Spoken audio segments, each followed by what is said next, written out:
Okay, so Lisa, let's get started. Tell us a little bit Okay. about yourself. Before we talk Okay. about the IELTS, tell us a little bit about your journey as a nurse, why you wanted to become a nurse, and your experience to this point. Okay, my journey started in 2010 when I graduated back home in Jamaica from nursing school. And then I started within like 3 weeks working at the largest English speaking hospital in the Caribbean, the Kingston Public Hospital. And that's where I started my experience. I started off working on a medical unit, then I proceeded into surgical unit, and then within 2 years, I went into to specialty. So I am a trained nephrology nurse, and that's where my journey began. I really have a passion for healthcare, and that's one of my reasons why I wanted to become a nurse. I wanted to impact lives. The mere fact that you can care for a patient that is near dying, and then within 2 weeks, based on their situation, you can see a turnaround. That's a great feeling to have. Know that you can impact a life in some way, directly or indirectly, because sometimes they share their stories. Then you can be that nurturer as a nurse, in the sense that you're listening to the patient and not just there just to give care, but holistic care. And that's what I feel great about in being a nurse. So that's where my journey started. Wow, we can just hear the passion and the commitment in your voice, Lisa. I'm sure everybody who's watching can hear that from you. And I know so many people who are watching can relate, because I think in many nurses, there's a quality that doesn't really exist in everybody. Not everybody has that quality of really just wanting to make a difference, wanting to help people, wanting to change lives. And it's certainly very, very evident in you. So congratulations on that, and it's really very inspiring to hear that from you. Tell us a Thank little you. bit about your dream of coming to America. Who or what inspired that dream?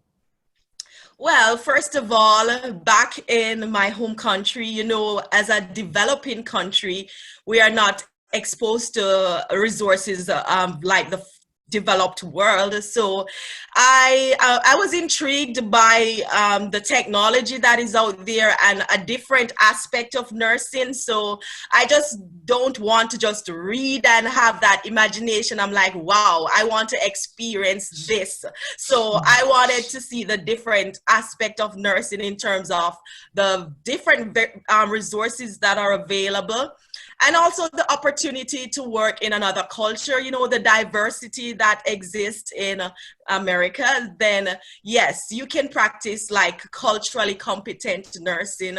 So I wanted that aspect, because our culture back home, we have like a mixture, yes, but it's not so vast as here there in the US. So that was one of the reasons. And the economic opportunity, but that cannot always be the main goal.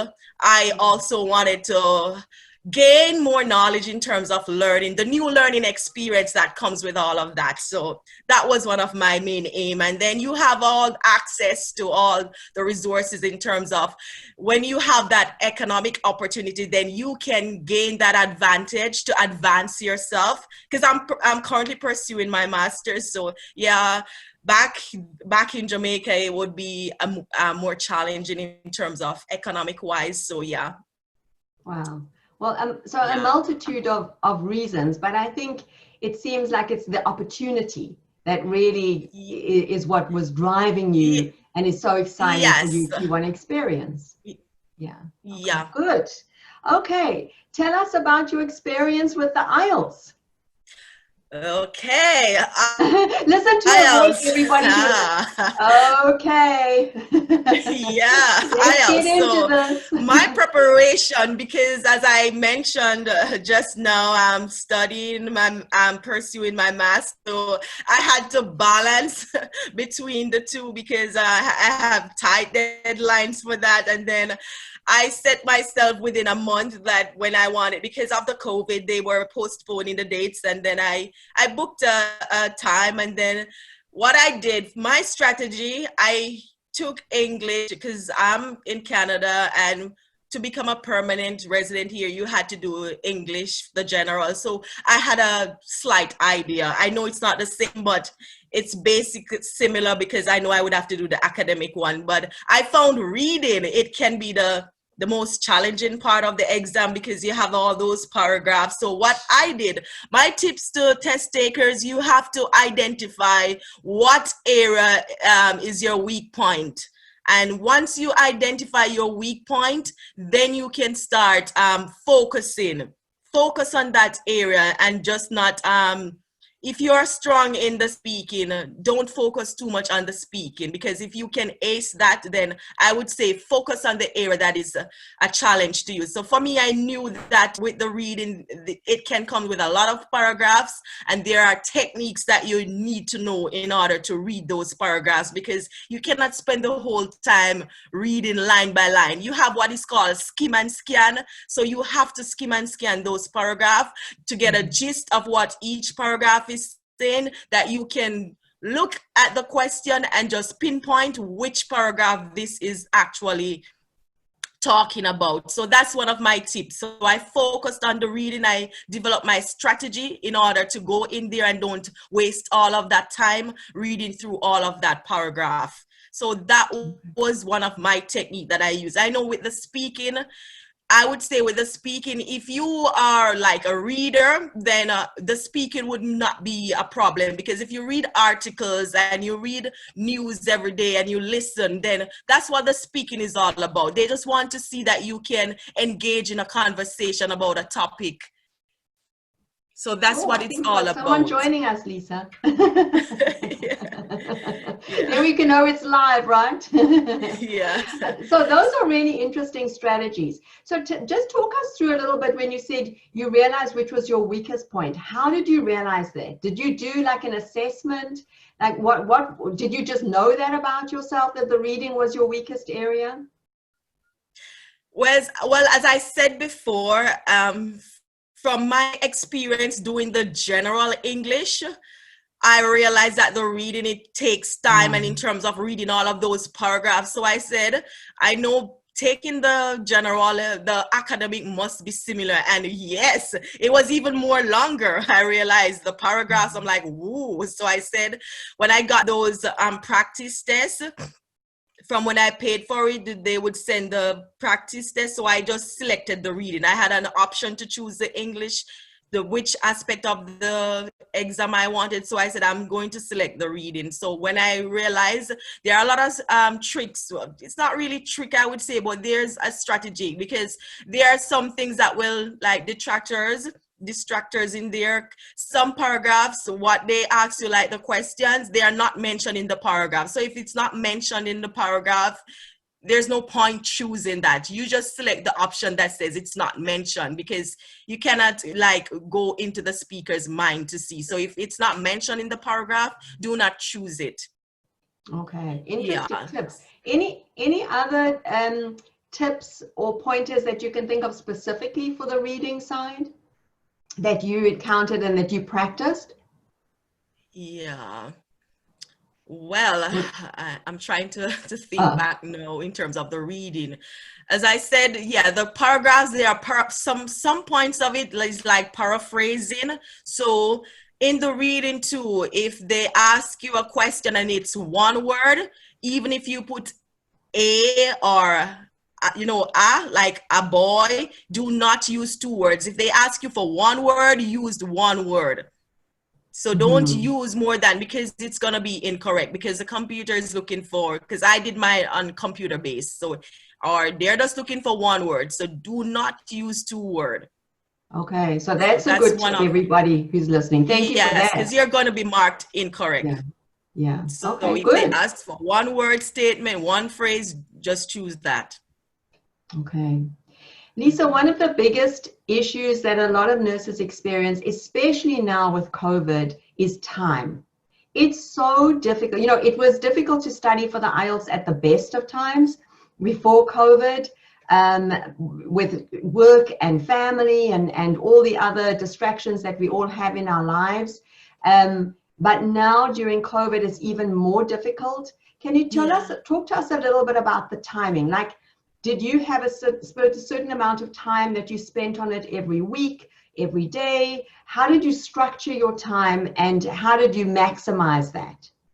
Well, as you mentioned, time management is a key for to be successful in the IELTS. So I'm not the one like to spend hours like some persons. Everybody studies differently. I want to point that out. But for me, if I can get 30 minutes and focused on an area, and grasp, get a good grasp of what it's saying, that works for me. For others, it might not work, but what I will suggest, if you want to, you can like break up 15 minutes. Like, you're at work, you get a 15 minutes break, spend 5 minutes and go on the app or whatever technology you have access to when you're on your break, and just look at even one question. So I will begin there. So if it's the challenge, just spend on one question and look at it and get the understanding. And once you have gained that understanding, then you can proceed to go into another question. Mm-hmm. Okay, so that's another good tip for everybody who's listening, is even if it's not a long time, just to tackle even small things in the window of opportunity that you have. Bits of pieces, because I know the time constraint and everything. So I wouldn't say, oh, I spent 3 hours. I'm not going to tell you that I spend 3 hours per day. I know, because I have a family too. So, have to balance. But if you can spend, if it's even 5-10 minutes, as I said before, then that will work. Because once you get an understanding, I believe that it will stick with you, and you can, relate to that learning experience when you're in the exam. Yeah. And I think, when you said time management is key, that is just so true. And it just comes to mind, there's a saying that is, motivation gets you started, but habit is what keeps you going. Yes. And I think that the time management is so important to think of it as a strategy, because most people, when they take the IELTS, they kind of start off excited, start off enthusiastic, but it's the getting into the habit of doing that on an ongoing basis. Even if you're taking the 15 minutes, if you're taking the 5 minutes, if you're taking the half an hour, whether it's on your commute to work or whether it's eating lunch. Alex always says, eat lunch with have your phone in one hand and your fork in the other hand.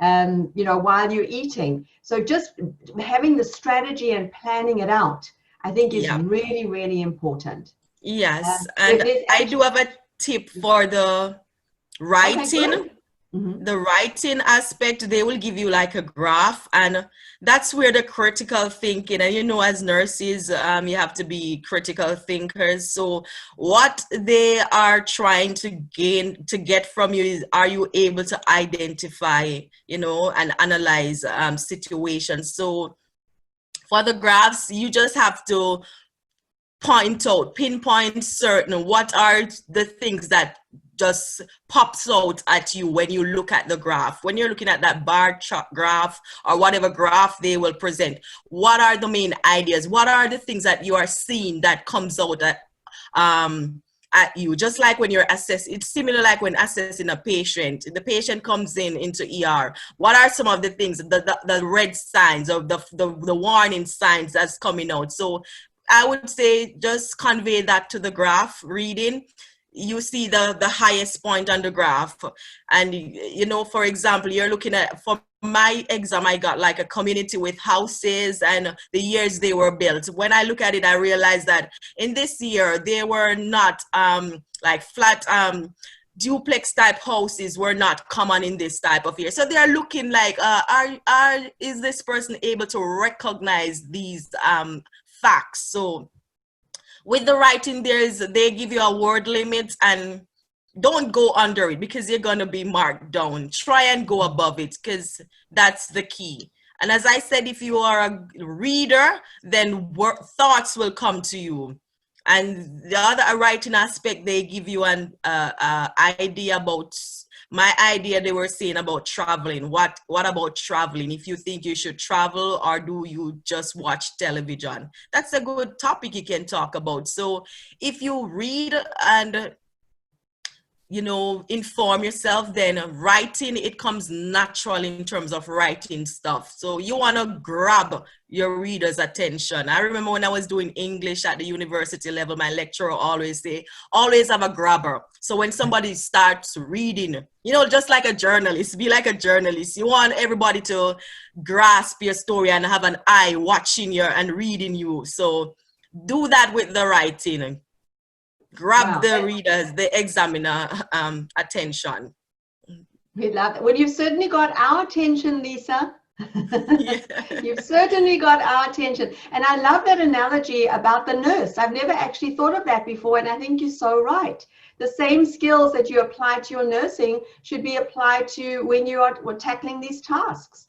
So I think that's a great analogy for everybody to kind of think of, because we don't always think of it that way. Yeah, you just actively listening. In the listening exam, just start proofreading. They give you time to read. So the strategy that I use, because when I just started, I realized that I didn't catch on in terms of the instructions. So I was like, whoa, when I gain what it was saying, I'm saying, oh, I'm supposed to answer. So what you need to do when they give you the time to read those questions, read them out. And as you start listening, pinpoint. So for those questions, you just start actively listening for the answers for those areas. And if they spell a word, please write it down and spell it. As they start spelling it, write it down, because they do mark for spelling in IELTS, believe it or not. They do. Okay. Yes, and so another great tip. So you've given even if you have the correct answer and it is not spelled correctly, then you're going to be marked down. So, bear that in mind. I love how specific you've been in the tips that you've given, Lisa. So it's not just like practice your speaking. You've given us some very, very specific tips and pointers. So I think there are a lot of people that are going to be very appreciative of that. Yes, that's the key. Yeah, practice is the key. That's for sure. So let's just see, where were we up to? We had a lot of people joining us. I don't want anyone to feel left out, because this is our group for all of us. So everyone has a place. So Myra is saying, give us some tips, please, Lisa. Well, Lisa's given you lots of tips, Myra. Dalia is saying, hi, Briscoe from Jamaica. Ren is watching from the Philippines. Danella is watching, congrats. Cheryl is watching, hi, Cheryl. Dalia, well said. Jocelyn is saying, congrats, Lisa. Thanks for sharing your story. You are an inspiration and motivation for all of us. And thank you also to Tommy for organizing. One other tip, when you feel like giving up, just remember your American dream. And say, I'm determined. That's what I did when I was signing up for to do my exam. You know what I created as my password? Determined. Oh, I love that. So yeah. What did you say?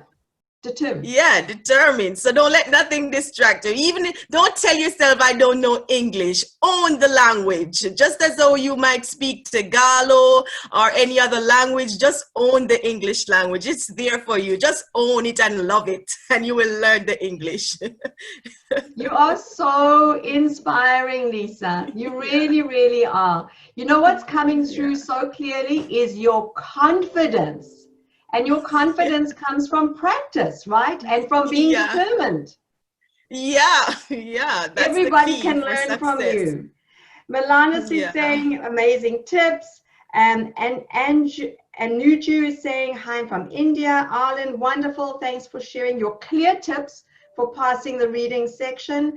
Dalia watching from Jamaica. So everybody from all over the world, such fun. Yeah. And Nuja, I already attended the exam results. I'm not getting the required score. So Anuja, you heard it from Lisa. You have to be determined. Yeah.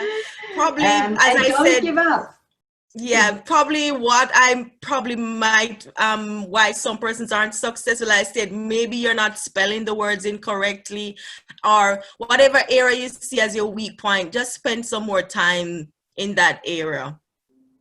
So Okay. probably that's why the issue, and you have to listen to various persons speaking English.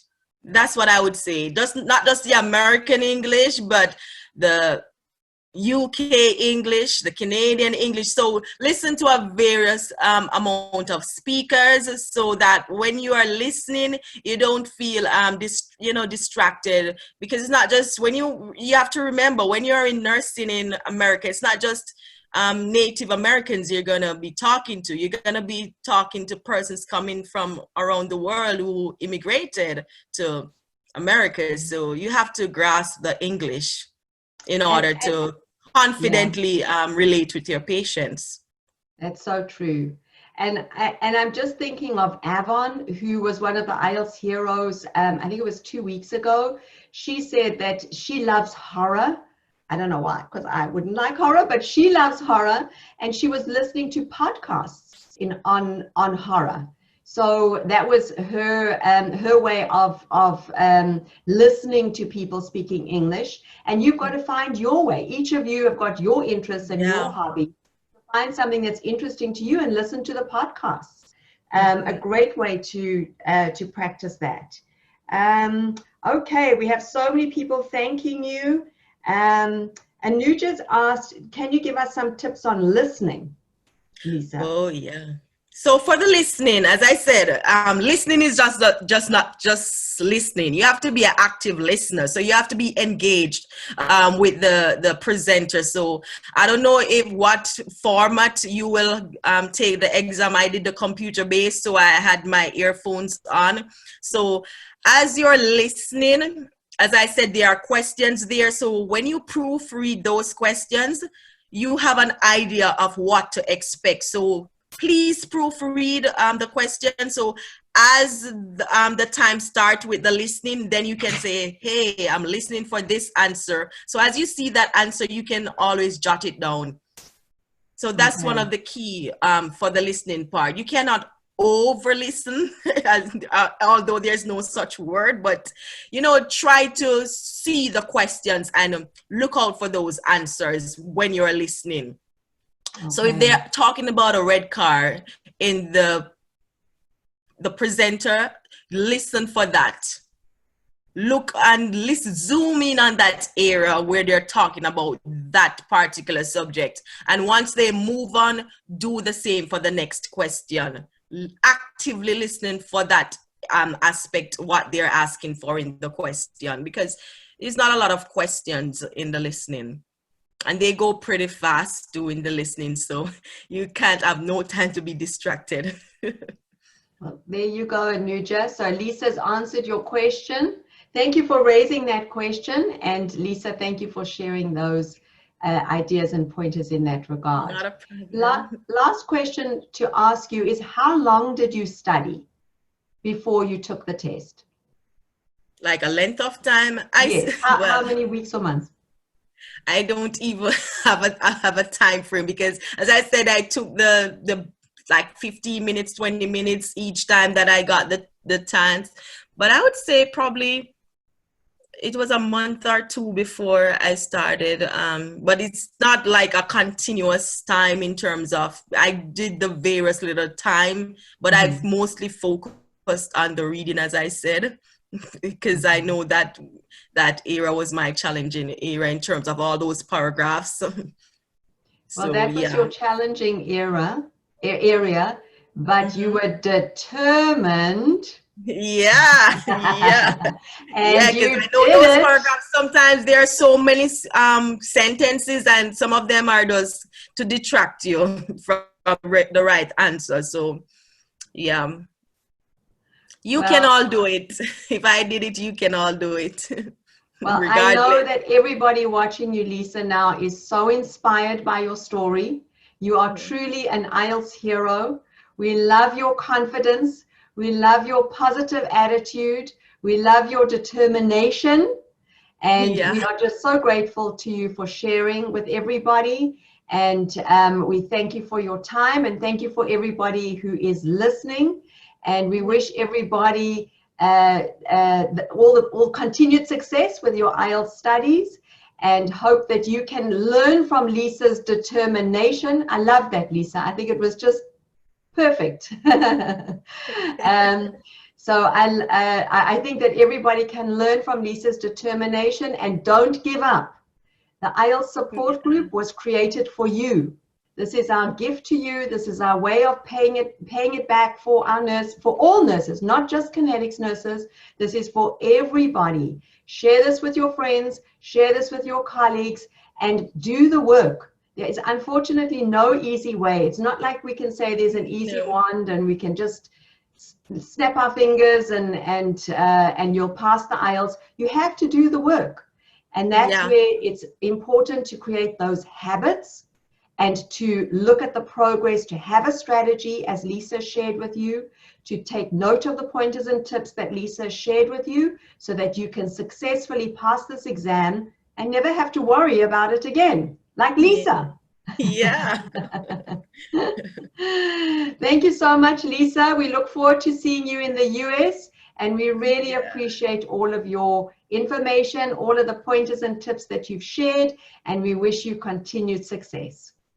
Thank you, Tanya, and your team. You're an awesome team. Thank you so much. Yeah.